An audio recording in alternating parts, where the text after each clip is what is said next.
പീഡനക്കേസിൽ Tehelka magazine മുൻ editor in chief Tarun Tejpal കുറ്റക്കാരനെന്ന് ബോംബെ ഹൈക്കോടതിയുടെ ഗോവ ബെഞ്ച്. കീഴ്ക്കോടതി വിധി റദ്ദാക്കിയാണ് ഹൈക്കോടതി ഉത്തരവ്. 2013 ജൂനിയർ സഹപ്രവർത്തകയെ പീഡിപ്പിച്ച കേസിലാണ് നടപടി. വിവരങ്ങളുമായി റഷീദ് ബിൻ മുഹമ്മദ് ചേരുന്നുണ്ട്. റഷീദ്, എന്താണ് ഹൈക്കോടതിയുടെ നിരീക്ഷണം? തരുൺ തേജ്പാൽ കുറ്റക്കാരനാണെന്നാണോ കണ്ടെത്തിയിരിക്കുന്നത്?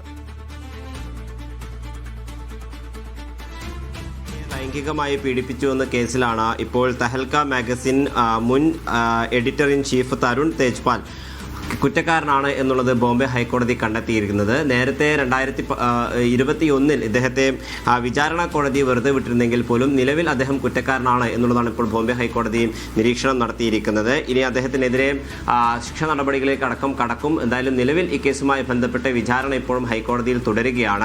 ആദ്യഘട്ടം എന്ന നിരീക്ഷണത്തിലാണ് ഇപ്പോൾ ബോംബെ ഹൈക്കോടതി അദ്ദേഹം കുറ്റക്കാരനാണ് എന്നുള്ള ഒരു നിഗമനത്തിലേക്ക് എത്തിയിട്ടുള്ളത്. ഈ കീഴ്ക്കോടതി കീഴ്ക്കോടതി വിധി റദ്ദാക്കിയാണ് ഹൈക്കോടതി ഇത്തരത്തിലൊരു ഉത്തരവ് എടുത്തിരിക്കുന്നത്. നേരത്തെ സൂചിപ്പിച്ചതുപോലെ തന്നെ 2013 ഈ കേസിനാസ്പദമായിട്ടുള്ള സംഭവം ഉണ്ടായത്. പിന്നീട് 2021 കേസിൽ വിചാരണ കോടതി തേജ്പാലിനെ കുറ്റവിമുക്തനാക്കുകയും ചെയ്തിരുന്നു. പക്ഷേ ആ വിധി റദ്ദാക്കിക്കൊണ്ടാണ് ഇപ്പോൾ ബോംബെ ഹൈക്കോടതി ഈ കേസിൽ തേജ്പാൽ കുറ്റക്കാരനാണ് എന്നുള്ള കാര്യം കണ്ടെത്തിയിരിക്കുന്നത്.